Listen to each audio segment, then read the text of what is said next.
Hi, everybody. My name is Jason Bahamundi, and I'm one of the owners of Run, Try, Bike magazine. Thank you for joining us today on our 10th episode of Fireside Chat. We're going to be talking to Maria, Papalia, the Toeless Runner, and it's going to be a great conversation. We're going to discuss how she became to be known as the Toeless Runner, and get into how she stays positive and battles through her circumstance, as well as what's going on in life. Perfect timing. Thanks, Maria, for joining us, and thank you for joining us. I'm just introducing us to the audience. Again, folks, thank you for joining us. This is our 10th episode of Fireside Chats. We do them every Tuesday, right here on Instagram Live at 8 p.m. Eastern, 5 p.m. Pacific. We are talking to race directors, athletes, small business owners in the endurance sports world, and bringing you guys essentially what amounts to, if we can do it, so can you. And so the stories are inspiring and they're motivational, and we want to make sure that you understand that we all started somewhere. So again, my name is Jason Bahamundi. I'm one of the owners of Run, Try, Bike magazine. We are being joined by Om Gandhi, who is our social media manager and our moderator for this conversation today and all of our conversations, unless he's in Peru, crossing 50 rivers and running up and down mountains, of course. By the way, give him a follow. He's already talking about his next adventure in Iceland. If you have a question throughout this conversation, on the bottom right-hand corner, there's a question mark. Tap that, fill in your question, and Om will be able to make sure that we get that asked of Maria, who is known as the Toeless Runner. She's joining us today. We came across each other, Maria, I believe on Twitter at some point. Yes. We spoke about a month ago, and I thought it'd be great to have you on this conversation for our Fireside Chat to talk about your story, because it's so inspiring and motivational and allows others to know that you started somewhere and you've had some obstacles that you have to overcome and battle through to get to where you are today and to where you want to go tomorrow. So thank you very much for joining us this evening. We appreciate it. Thank you for having me. Absolutely. So I know about your story. Can you tell the audience, give the audience a little background of who you are and how you came to be known as the Toeless Runner? Okay. So my name is Maria Papalia-Miere. We live up in the New England area. I've been a runner most of my life. In June of 2014, I went into septic shock from a strep infection I didn't know I had. I was in the hospital for a little over 7 weeks, 2 of those weeks in a medically induced coma. Due to all my organs failed when I was in the hospital, so they had to give me pressor meds to keep all the blood flow to all my vital organs, and it took it away from my extremities. So when I woke up, my feet were black from my ankles to the tips of my toes. And eventually I came home in August of 2014. In October of 2014, I had to have all my toes amputated. So currently all I have is a little like half toe on my left foot, which after my marathon is going to come off. Well, it won't come off, but it's going to get shaved down because it's actually in the way. And it would benefit me not have it there, just because of the way I strike when I run. So I just saw my doctor recently, and we agreed that it would get taken care of after my marathon. So I'm excited about that. But that's it. To date, I was training for a half marathon before I got sick. And I actually ran that half marathon years later. And I've run 3 so far, and I have a goal to run a marathon by the end of the year. So I need you to go and update your website, because your website says you've only run 2 half marathons. I know. I haven't put the Savannah one in there yet because I have to add that one. What's it like to train, for any distance, let alone a half marathon or a marathon, with the situation that you have with your feet? Yeah, so it took a lot of work to get where I am. I do. So I guess I'll step back a little bit. When I first came home from the hospital, I weighed 92 pounds and I was very deconditioned. And So when I made the decision, or when I decided I wanted to start running again, or I wanted to start running again, it was years after I came home. And I kind of took a look at where I was and what I needed to do. And the first thing I needed to do was get my strength back, because I was very deconditioned. So I hired a personal trainer. I worked with him for a while to get my strength up, get some muscle back, get some endurance back. And then I went to the Spalding running clinic in Cambridge and started PT there. In order to get accepted into the running program, I had to go through a very extensive, I don't know what you call evaluation, which honestly, when they first asked me if I could do it, I wasn't sure. Because it was running on the treadmill 3 separate times for at least 10 minutes. And one of those was going to be barefoot. And at the time, I wasn't doing much running at all. But long story short, I got accepted into that program and I started PT at the running clinic there. And I did that for a few years. And most of that focused on strength, balance. I didn't get to start running right away, which was a little disappointing. There was a lot of work I had to do before I could do that. And at the same time, I had started doing hot yoga, or Bikram yoga, and that helped me get my balance back. So for me now, running, I have to keep up with those exercises. I do yoga once, sometimes twice a week. I do my PT. We do have a home gym here. On days that I can't go out and run, I have a Zero runner. I don't know if y'all have seen those or not. I love it. And one of the things, oh God, I lost what I was going to say. Oh, I'll catch it back. No worries about it. I'll ask a question while you think about that. So one of the things as a coach that I work with athletes on is balance, right? Mm-hmm. And our toes are a huge component to being able to balance. And you mentioned balance in your answer just now. So how difficult, how easy, like how does it, what types of exercises are you doing with the loss of your toes to help you maintain your balance? What does that look like for you? Yeah, so a lot of it is within the yoga, there's just like a lot of balance, like where you're standing on one leg, things like that. Do a lot of that too with I don't know the specific exercises, but it is a lot of balancing on one leg. I do have like a styrofoam thing that I'll stand on too to make it more difficult for me to balance. I do, let's see, a lot of ankle strengthening. For me, what's hard is I have to know where to strike when I run. So when I'm running, I'm striking on this part of my foot, and that's where I need to feel it. It's worse on this foot because I do have that little half toe that sticks out. So I'm constantly working on keeping my foot this way, like flat. So that's a lot of ankle strength too. So I'm doing a lot of work with the bands, strengthening my ankles. And then a lot of it too, when I run, I'm running in a minimalist sneaker. So I can feel the ground. So it would be nice to run in, nice comfy sneakers with the insole and like what my husband gets to run in. But when I'm running, I can actually feel the ground when I'm running. And I need to be able to do that. So I make sure I'm striking in the right spot and hitting the ground the way I'm supposed to. And that's the way that I keep my balance when I'm running. Gotcha.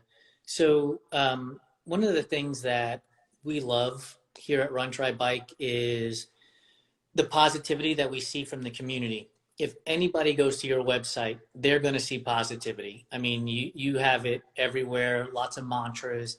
How do you stay positive even when the times are tough? Like what kind of tricks do you use? What kind of mantras do you tell yourself while you're going through some difficult times? Yeah, I mean, there's some days where it is very hard to get out there and run, and I may not feel like it, but I work so hard to get where I am. I prayed really hard to get where I am. I know that there's other people out there that want to be doing what I'm doing. And so I really have no excuse not to get out there and just do it, because I feel like now when I'm running, I'm not just running for me. I'm running for all those other people that that want to run or have a goal of any kind, whether it's running, biking, swimming, even just getting out there to walk. And I feel like if they see what I'm doing, then that will motivate them to do whatever they want to do. Yeah, I think that's a huge, an important goal for all of us, right? Is to lead by example. Mm-hmm. And I think that if anybody goes to your social profiles, they will see that you're leading by example. You have a book that I see that you are sharing the testimonials from some of the readers. And that to me is all anybody would need to know about how positive you are. Why was it important for you to write a book? To encourage other people. I looked at what happened to me, and trust me, I threw plenty of pity parties for myself. There were days where my husband was like, "Are you going to leave the couch today?" And I guess I had to look at it and say, I could either take what happened to me and turn it into something positive, or I could continue to sit here on the couch and have a pity party for myself. And I decided to turn it into something positive. And I think the book for me was kind of a stepping stone, kind of giving me a platform, to get noticed, to be able to spread my story more, to let people know that your life can change in a blink of an eye, but it's what you decide to do when your life changes that is important. I had a very successful career. I had everything going for me, and then in a blink of an eye, life changed, and I was fighting for my life, wondering what I was going to do next. And so I think I wanted people to know that, life is precious. Life does change in a blink of an eye, but you don't have to give up. I was only 40 years old when I got sick. We won't say how many years ago that was. But I was still young, and I had 2 young children. So, giving up wasn't something I wanted to do, and I never wanted to be the girl that used to. I wanted to be the one that was still doing, and so that's why I decided to do what I did. And the book was a stepping stone and a platform for me to get my story out there and to be able to do things like this. I love the idea of I didn't want to be the person that used to. I wanted to be the person that still does. That's fantastic. That alone is a mantra in and of itself. For those of you who are just joining us, thank you very much for being here. My name is Jason Bahamundi. I'm one of the owners of Run Try Bike Magazine. We are being joined by Om Gandhi, who is our moderator, and Maria Papalia-Miere, who is known as the Toeless Runner. Twitter and Instagram, the Toeless Runner. You can find her there. If you have questions for Maria, just click the little question mark on the bottom right hand of the screen, type your question in, and we'll get to it. And we'll make sure that we get that question into Maria so that she can answer it for you. We did see, Maria, earlier that you have a fan, Eric Matthews, who said the Toeless Runner rocks. So we couldn't agree more, Eric. So thank you for the comment. Thank you, Eric. So you talked about 3 half marathons. You have a goal of a marathon. What does training look like for you in terms of routes? Like, are there issues with running uphill, downhill? Does it have to be flat? Give us a little bit more information about that. What does that look like for you when it comes to training? Yeah, so training, I do try and stay as flat as possible. We do have hills around here. It's not so much going up the hill that's an issue for me. It's coming down in the friction. I can get blisters. I hate running in the cold, but for my feet, that is the best. So when I start doing a lot of my long miles or long runs, I want to do those when it's colder because the heat and the humidity just make my feet swell so much that I don't even want to have my sneakers on. But that's all trial and error too. Do I put compression socks on to shrink my feet the night before a long run so, they'll swell a little bit more? Do I soak them before I leave? Do I soak them when I come home? And what kind of sock is better? That's all stuff that's trial and error. And I just kind of figure that out as I'm going along. But it's not as easy for me just to put on a pair of sneakers and go run, especially in the summer. There's a lot of thought I have to put into it. And I do stay fairly flat, especially for my long runs. So, because I don't want to get blisters. I used to push myself, you know, before I lost my toes. And if I had an injury or I had something wrong with my foot or my ankle, I just ran through it. But now I don't do that. You know, I work too hard to get where I am. I don't want to mess up in any way, shape, or form. So I am really careful in what I do. Yeah, I mean, we're in it for the long haul, right? So you could Mm-hmm. go and run and suffer an injury or blister issue and then have to stop for a while, or be smart, right? And figure Yep. out best ways to run, which is, the best way to do it, I think.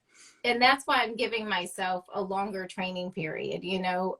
So I know that my feet can handle 13 miles without an issue, but once I go past that 13, I don't know what's going to happen. You know, I Right. could be totally fine, or I don't know. I could experience some ankle pain. We might have to rework some things.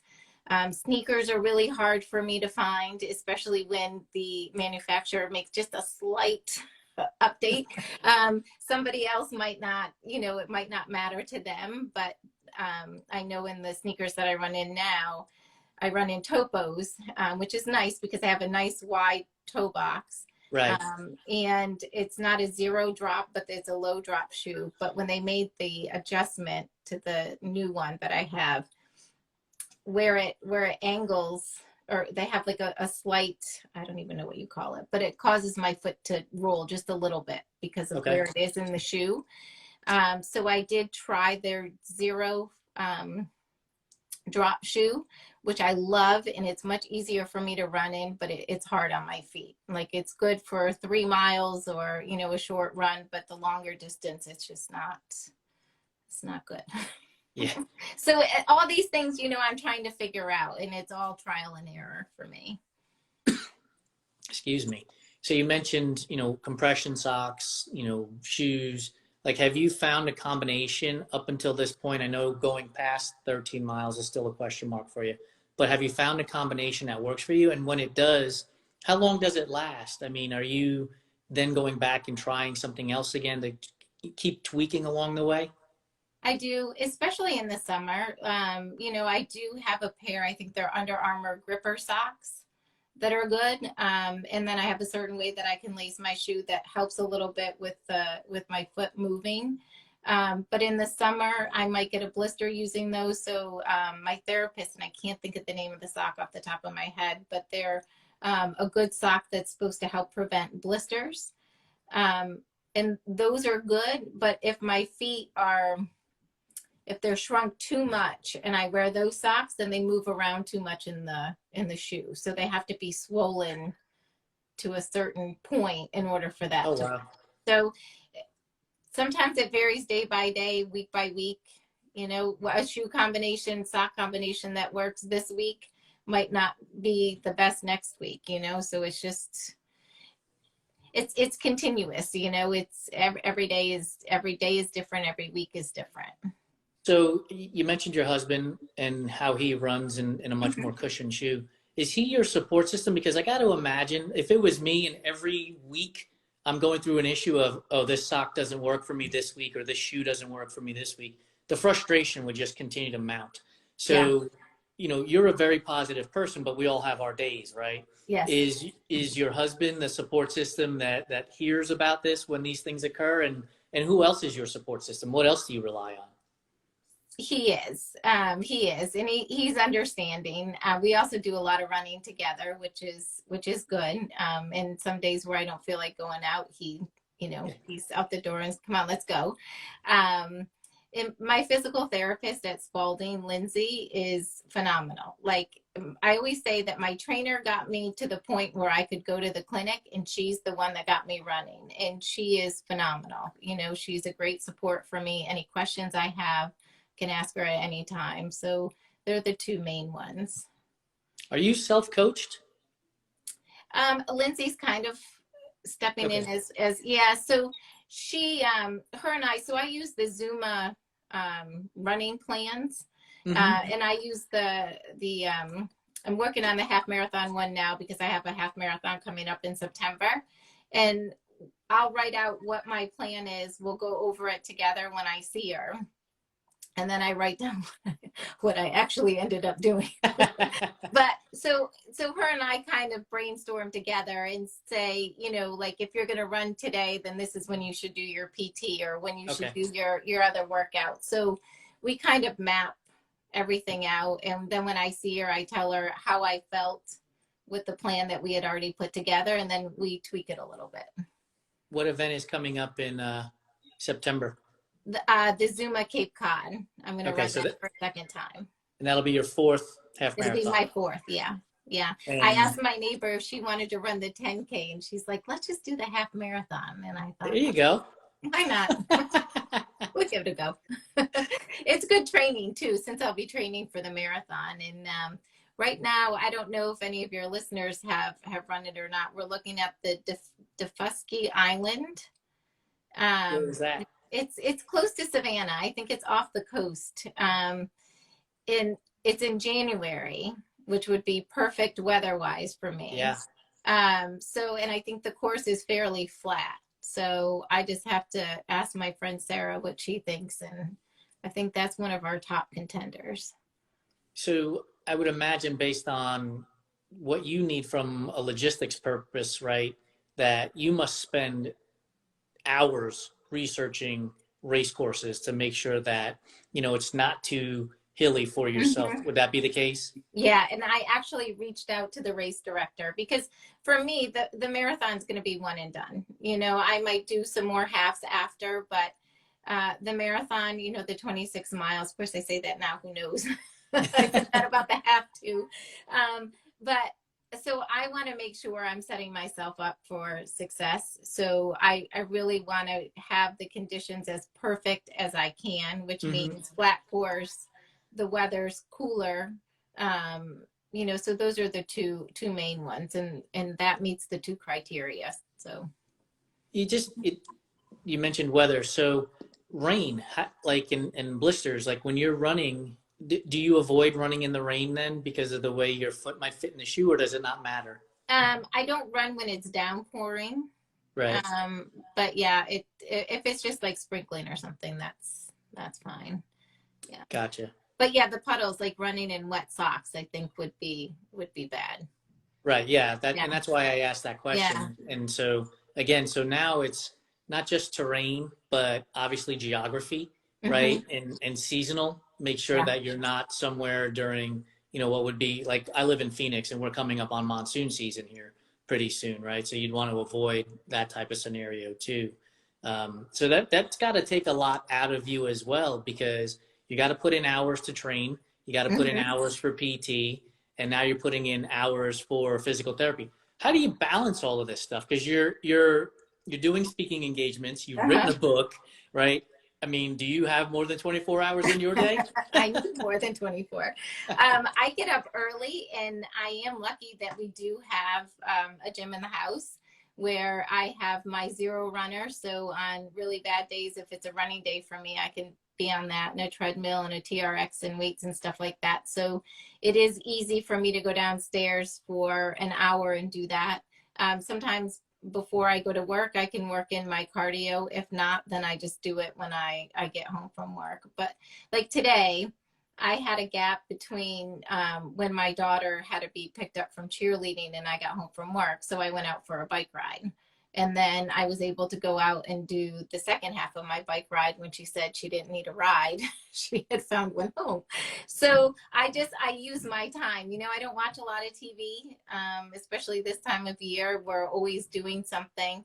My husband and I are very active together too. So that makes it easy to get our workouts in because, he is my partner and we do a lot of things together. For those of you who are just joining us, thank you very much. My name is Jason Bahamundi. I'm one of the owners of Run, Try, Bike magazine. We host these Fireside Chats every Tuesday at 8 p.m. Eastern, 5 p.m. Pacific. You can join our newsletter at runtrymag.com and be alerted when our guests are coming up for the upcoming month. And we'll be sending that out probably in the next week or so for our July guests. Today, joining me is Om Gandhi, who is our social media manager. If you have questions for the Toeless Runner, Maria Papalia-Meier, who's also joining us, thank you, Maria, please hit the little question mark in the bottom right hand of the screen. Type your question in and we'll make sure that we get to it before the fireside chat is over. Also, want to mention two events that we are happy to discuss and promote. One is the Monarch Triathlon, which is an all-female triathlon taking place October 22nd in Kingman, Arizona, as well as Idaho Running Day, which is a 5K, 10K, half marathon, and marathon taking place September 17th in Boise, Idaho. Maria, I know that that might be too soon for you, but it is a very flat course. Oh, nice. I think it's 400 feet of elevation over the course of the 26 miles. So it's being run on the green belt up in Boise, Idaho. So maybe September, plus I would think the weather in Boise, Idaho in September might be ideal. So something to keep an eye out on. But for those of you who are joining us, thank you very much. Maria, we've discussed your book. We've discussed your positivity. We've discussed, the different things that you have to do to try to find racing and races, I should say, and routes and stuff. You did mention marathon, and January down in Georgia, but you also mentioned biking, that you just biked. And the marathon might be one and done. So does that mean we're going to see the Toeless triathlete at some point? I would love to. I just have to find a place to swim. I did, before I could start running, my girlfriends asked me if I wanted to do the 40-mile bike ride through the boroughs in New York. And I did that with them, and I loved it. It was a lot of fun. So I would like to do more biking. My daughter is a huge biker, so I would like to do some stuff with her. I think that would be a lot of fun. And if I could find a place to swim, I would love to try a triathlon. You see that? We're making the triathletes out of everybody these days here. I keep telling my husband we need a pool, but he keeps telling me no. I'm trying. Yeah, you never know. Just keep selling them on it. Before you know it, you'll have one there. So one of the other things that you and we talked a while ago, and there are two organizations, and I'd love for you to talk about them a little bit more and let people know, is the Sepsis Alliance and Who Says I Can't. Can you tell the audience a little bit about each of one of those organizations? Yeah, so Sepsis Alliance is a great resource to go on and learn about sepsis and septic shock. I think the best way for people to learn about what sepsis is by visiting the website and reading the stories, by going to Faces of Sepsis. Because had I known, I had never heard of sepsis before, I actually went into septic shock. And unfortunately, people don't learn about it until they themselves have gone through it, or they know a loved one that has had it. And sometimes it's not a good turnout. So knowing the signs, knowing how you can go septic. I mean, it could be as easy as getting an infection in your finger, getting a cut and letting that get infected. It's anything that can get into your bloodstream. So sepsis.org is definitely a website I would have people check out. I am trying to raise money for a foundation called Who Says I Can't. They actually help individuals get back into the sports they love after they've lost a limb. And it's something that is helping to keep me motivated to run the marathon, knowing that I am trying to raise money for this organization. I picked it because, when you get sick or you go through something, you lose part of you. Like for me, I almost lost running, and I couldn't imagine my life without running. And I want to be able to help other people get back into the sport they love. So they'll help somebody who's lost their leg to ski again if they were a skier, or they help this young gentleman get a swimming leg so he can continue to swim and to dive. And it's so important that after you go through something traumatic that you get as much of you back as you can, so you start feeling like yourself again. So that's why I've chosen that organization to raise money for, because I think another thing people don't realize is, your insurance company isn't going to say, okay, you want a running leg, right? Here's money towards it. It doesn't work that way. Most insurance companies just give you the minimum of what you need to get by. So yeah, we've heard that previously too, when we've talked to other athletes who need a prosthetic of some sort, that the insurance just doesn't cover it enough. So it's great that an organization like Who Says I Can't is out there to help athletes get the pieces, I guess, the parts that they need to keep moving forward. And what's the website for them? It's whosaysican't.org, I believe it is. Okay, so folks, sepsis.org, go there to get information. Faces of Sepsis, as Maria said, will give you some great inspirational stories. And then if you have the ability to donate, whosaysican't.org is another place to go and help donate to get athletes who need equipment, get the equipment that they need so they can continue on their journey to their starting line and inevitably their finish line as well. So thank you for those two things, Maria. Yeah. Sorry, I was just going to say, I know, like, everybody's asking for something. Everybody has a charity or something that they really believe in. And, some people may not be able to give, but if you can just even spread the word about what they do and share it on your social media, I'll make sure tonight I go on and I post it on the Toeless Runner website. If you like and share it out, there may be somebody who can donate financially, but one of the ways to help as well is to get it out there, share it, like it, send it to your friends and spread it that way as well. Yeah, folks, word of mouth is one of the best ways we can tell these stories, not just of Maria, but of the organizations that, in this case, Maria is a part of, because you just never know. That's one of the reasons why we started this business, and honestly, thanks to Owen's idea to start these Fireside Chats, is you just never know who's going to be impacted by a story that they hear during one of these conversations. We find inspiration in all sorts of things in the world. For me, it's people like you who are doing things that would seem very, very difficult, but you're overcoming. Who inspires you? What inspires you? Hearing from people that read my story and reach out to me and say, I have a goal to do this. And now that I see you doing it, or I lost my toes and I wanted to be able to do a sport again, or I wanted to be able to run again, and seeing you and your story gives me hope that I'll be able to get there.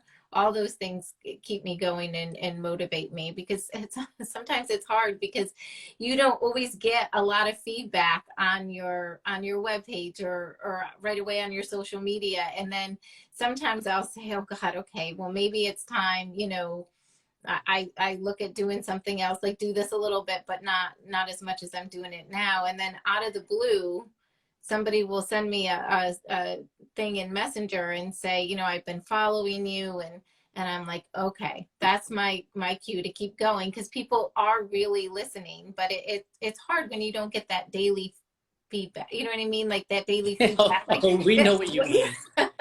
Like, is what I'm doing really working? Am I really reaching people? And then when you do have a little bit of doubt, like I said, out of the blue, I'll get something in Messenger and it's like, okay, it is. And I need to keep going. Like, this is my purpose. This is what I need to be doing. And that's what keeps me going. Yeah. I mean, trust me when I tell you, we understand that completely.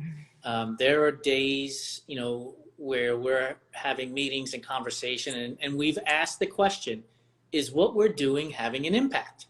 And then, to your point, like, I think it was episode 4, with Camille. Was that episode 4 or 5? Yeah. It's 4, right? Yeah. At the very end, she's like, I just want to let you guys know that what you're doing is so important. So thank you so much for telling these stories. And then we had Yvonne Spencer on a couple of weeks ago who did the same thing. And, you ask that question constantly. So I would encourage you to, yes, you are having an impact, whether you see it or not. Sharing your story, telling your story, sharing the testimonials from the people that have read your book, that is having an impact, even if we don't know it. And I'm here as one person to tell you to please continue to do that, because I see those testimonials when you retweet them. And, that makes me say to myself, okay, if Maria can do this and keep a positive attitude despite the obstacles she's facing, I can do it too. And so it does help. It really does help. And that's another reason why we want to have folks like you on here, so that you can tell that story, because we just in the last, I don't know, 3 or 4 minutes, had 4 or 5 people join this conversation. And we don't know whether or not what you're saying is going to impact them, right? We have no idea. But the fact that they're here listening to the conversation is definitely going to be something that they take away down the road. And so the work that you do in just telling your story is phenomenal. It really is just phenomenal. So this conversation is not over, but thank you for doing the things that you do. Well, thank you. And thank you for helping me get my story out. You know, that's why I enjoy doing things like this as well. Yeah, I think, so do you have any other speaking engagements coming up that people might be able to find you at? I don't have anything scheduled yet, but I do try and post those on my website and on my social media as soon as they come up. So where can people find you? Give us your social media handles and your website URL. Yep. So my website is hashtag the Toeless Runner. You know, I kind of came up with that because I thought people would think it was catchy and try and figure out what it was all about. I am on Twitter and Instagram. I think they're at Papalia-Meier, or they might be at the Toeless Runner. I think one of them Twitter is Papalia-Meier for sure. Yeah, and I think I did switch the other one to the Toeless Runner on Instagram. Instagram is the Toeless Runner. Yeah. So I had somebody helping me with my social media, so they changed some of the stuff. And so I knew that Twitter was Papalia-Meier and Instagram used to be that, but we changed it to the Toeless Runner. That's just to confuse everybody, and myself. By the way, for those of you who are just joining us, if you know, earlier in the conversation, you want to catch up on it, we will have this on our YouTube channel by the end of the week. You'll also be able to find it on our website, which is runtrimag.com, which we just updated. Fireside Chats is in the header menu. Click on it. All of our previous episodes are there, and you'll also be able to find Maria's there by the end of the week as well. And then also don't forget, sign up for our newsletter. On a monthly basis, you will get our upcoming guests. All of July is booked, and we're super excited about who we have coming up. So make sure that you subscribe to the newsletter to find out who's coming on. And then just put a little calendar reminder. Every Tuesday at 8 p.m. Eastern, 5 p.m. Pacific, here on Instagram, you'll get these conversations. So with that being said, we're going to jump into our rapid fire segment here, which has become a favorite. By the way, for those of you watching, I think Maria has cheated a little bit. She's gone in and watched other episodes. So she's dissected the questions and is probably fully prepared for these. So when you're running, music, podcast, or nature? So I will say music and nature. I don't like to run with music, but lately I've needed a little bit. I wear the headphones that go outside of your ear, and I have them turned on low. I listen to country music, so nothing like blaring or anything like that, because I do like to listen to nature and the traffic and everything while I'm running. So who's your favorite artist when you're listening to country music while you're running then? Oh, God, I don't have a favorite. I like them all. Like that's a cop-out. That's like a cop-out. Country. It is. I like all the old country songs. I know nothing about country music, but I'll just say like Garth Brooks. I think he sings country. I do like Garth Brooks. There you go. See, we got an answer. Brooks and Dunn. I like Brooks and Dunn. This is the hard-hitting journalism that we're known for here at Run Dry Bike. What's the favorite, besides your own, what's your favorite book that you've read? Firefly Lane. Why? Oh, it's just a story of two best friends, and it was one of the best books I've ever read. Love it. Firefly Lane. Who's the author? Oh, God, I knew you were going to ask me that. I don't know. I don't know off the top of my head, but if you need a really good book and a really good cry, that is your book. All right, folks, head over to your local bookstore. Don't use that big guy on the internet. Go to your local bookstore and find Firefly Lane. I love it. Pineapple on pizza, yay or nay? Yes. Oh, come on. I knew that was the wrong answer, but I do love it on pizza, especially with ham. Oh. Yes. That's not pizza. That's a luau in Hawaii. What are we up to? So Stevie, Yvonne, we're both yays on pineapple on pizza, right? And now Maria. Yeah, and then Maria, and then myself. So it's 2 and 4 now. Team pineapple pizza. I mean, you guys are entitled to your opinion, even if it's wrong. It's okay. So, but in that case, then, so what style of pizza? New York, Chicago, or Detroit? New York. Yeah, it has to be, right? I mean, you can't Yeah. put pineapple and ham in a tomato bowl. Is candy corn a real candy? I've heard others say no. I consider it candy because it's very sweet. Yes. But I don't like chocolate. What? I don't like chocolate. Like, I like white chocolate, but I don't like milk chocolate. Makes me sick. I don't eat chocolate. We're gonna have to reevaluate our friendship. Pineapple on pizza, no chocolate, candy No corn's a chocolate. candy. Do you think Peeps are a candy? They're more of a marshmallow. Yeah, see, now we're back to being friends again. Yeah, okay. Besides, I know the marathon is a big deal, and you're saying it's one and done. Besides that, what's a bucket list event that you want to participate in?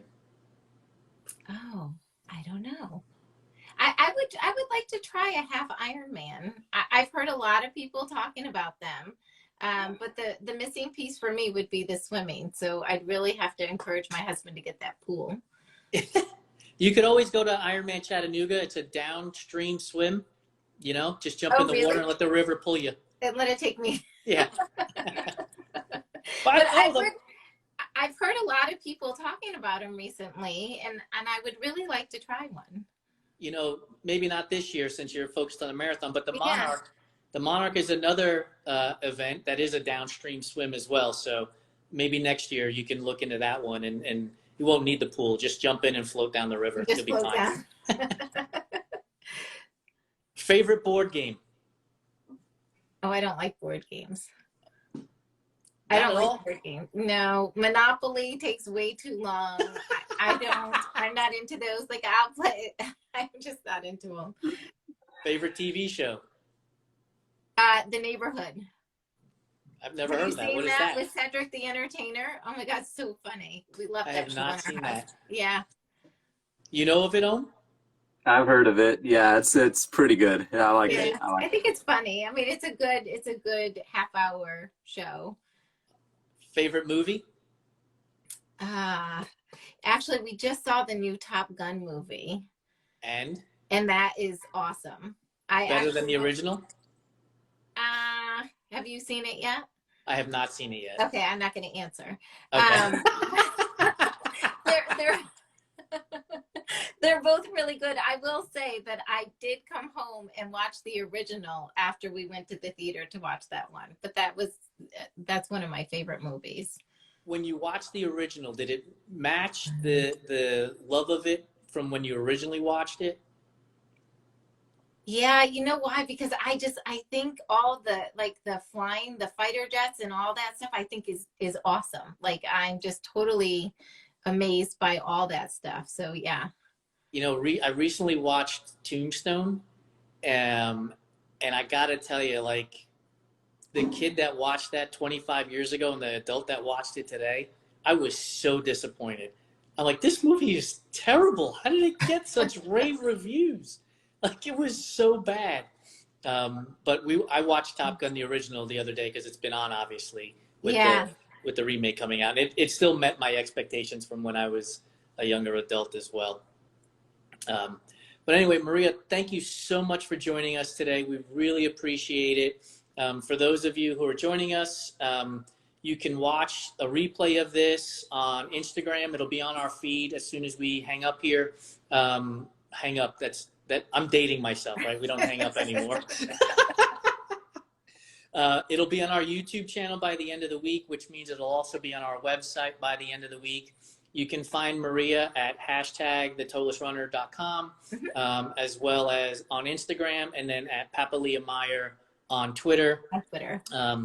She is in the process of training for a marathon in January down in Georgia. So go to her page, cheer her on, give her high fives, tell her way to go. She's an inspiration to all of us, and you can help inspire her by giving her a couple of go-get-ems. So thank you all very much for joining us. Om, thanks for moderating again. And Maria, thank you so much. We'll talk to you soon. Okay, thank you. Y'all have a good night. You too. Bye-bye. All right, bye.